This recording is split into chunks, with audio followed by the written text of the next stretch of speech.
Everyone has their own expectations for Grand Theft Auto 6. While many hope it will live up to the dizzying standards set by GTA 5 and Red Dead Redemption 2, I'd actually like the next installment in the franchise to be less like recent hits and more like GTA 4, San Andreas, and the original Red Dead. Games that had more restraint and, as a result, more focus. Above all though, I wish the upcoming game would take a page from the textbook of one of Rockstar's most overlooked titles, Bully. Welcome to Bullworth Academy. I'm sure you'll be very happy here. Very happy indeed. Developed by Rockstar Vancouver and released in 2006, Bully is often described as GTA with kids. Instead of a career criminal, you play as unruly teenager Jimmy Hopkins. The setting isn't some big modern metropolis ruled by rival gangs, but a stuck-in-time New England-style boarding school aptly named Bullworth Academy, where students are divided into different cliques like jocks and greasers. Guess what time it is? Yep, time for a beatdown! You steal bikes instead of cars, and when you break the rules, it's not the cops that come for you, but headmasters and hall monitors. Despite the critical and commercial success it enjoyed upon release, Bully is sometimes remembered as the stepchild or black sheep of Rockstar's catalog. Not only do I disagree, but I'd go as far as saying that Bully is actually Rockstar at its best.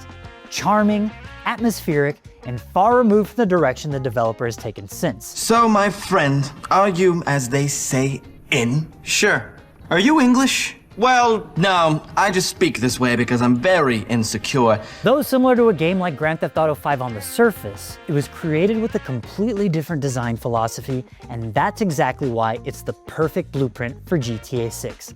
A game that shouldn't simply be GTA 5, but more. Bigger isn't always better.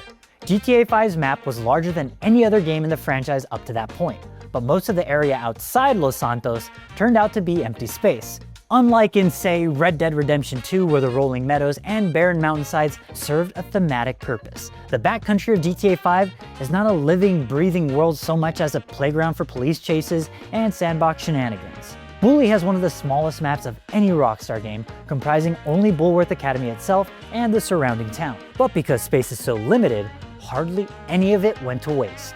The campus includes a library, gymnasium, and dormitories, while the town features a carnival, BMX park, and an insane asylum, to name just a few distinct and memorable locations. Put simply, Bully shows that it isn't the quality of a virtual space, but the quality of the content within that makes the game world believable and immersive. Why'd you fight? Just to prove you're tougher than me? That's right. And don't you or your boys forget it. Fortunately, there are already some indications that GTA 6's design philosophy will harken back to Rockstar's Bully days. Though the game's map is rumored to be more than 2.5 times as large as GTA 5's, its Florida-inspired setting promises to create a much more striking and cohesive visual footprint that should compensate for any empty space. Instead of a cookie-cutter California no man's land, we'll get Sunshine State idiosyncrasies, luxurious seaside boulevards, alligator-infested swamplands, state-of-the-art theme parks, and white beaches littered with the worst kinds of tourists. GTA 5 gave us a bastardized version of Los Angeles and little else. GTA 6 will draw inspiration from a variety of specific real-world cities and biomes, including Miami, Tampa, Orlando, the Keys, the Everglades, and more. I don't think we should be free to dive into those varied locations from the get-go, though. Bully demonstrated the value of limiting player freedom, another quality of open world design that's long fallen out of fashion. In GTA 5, you only need to complete Franklin's prologue before you're free to explore the map in its entirety.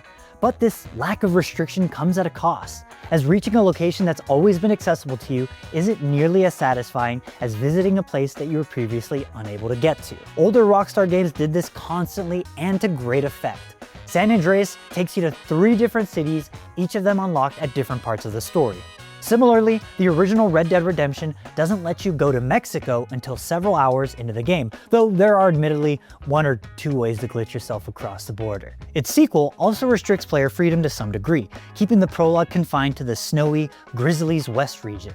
In Bully, you cannot leave Bullworth Academy until the 2nd chapter. Far from annoying, this setup gives you an opportunity to thoroughly explore the school, which will remain your base of operations throughout the game. Better still, the map opens up at a moment when you're just beginning to get bored with the place, because we were made to yearn for a change of scenery. Our newfound freedom tastes all the sweeter. GTA 6 will hopefully return to the days of the gated regions. While Vice City is clearly the game's key metropolis, I'd like to see it as an aspirational destination. A land of neon lights, loose values, and criminal profit that takes a little work to get to. Places like Port Gellhorn and the Leonida Keys could be stepping stones to the big city, just as San Andreas had its Master Los Santos, San Fierro, and Las Venturas in sequence. This leads to another, even more valuable lesson that GTA 6 can learn from Bully.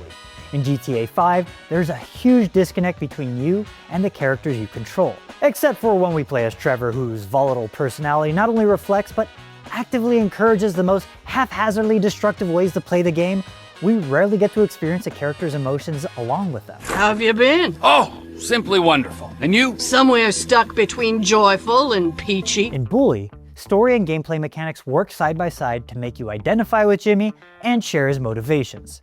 After being confined to campus grounds for the first chapter, he's eager to go into town. You're excited too. I promise you, after this, things are never gonna be the same again. So excited, in fact, that you'll probably spend a solid hour just vibing, riding around on a stolen bike before starting the next mission.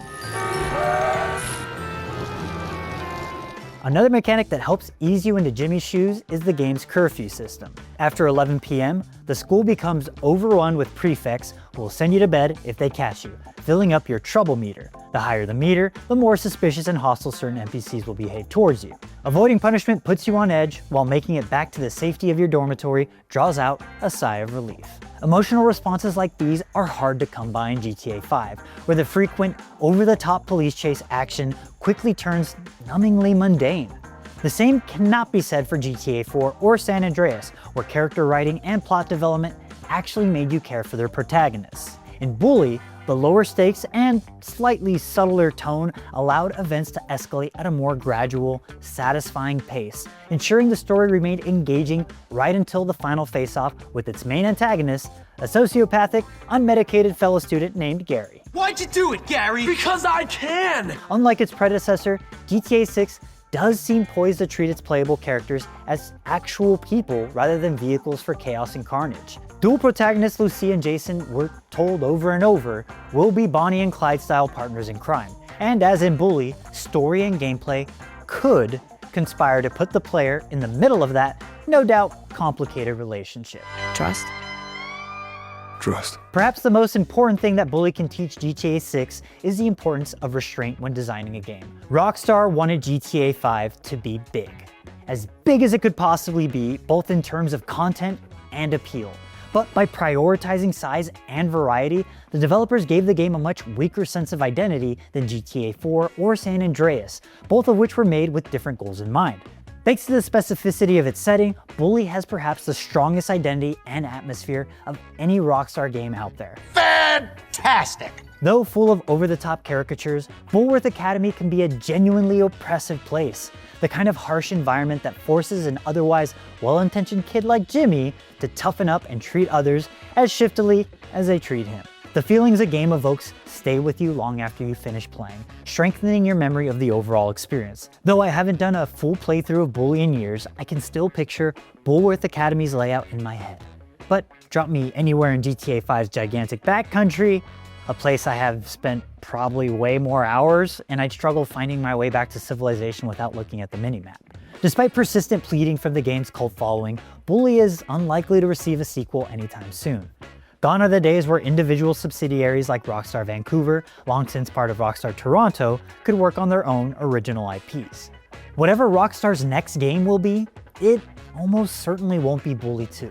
Still, if Rockstar has found a way to inject additional purpose and show extra restraint in its new massive open world, there's a small chance that the franchise's feisty spirit will live on through Grand Theft Auto 6. If you like this video and want to see what GTA 6 could learn from GTA 4, be sure to check that out too.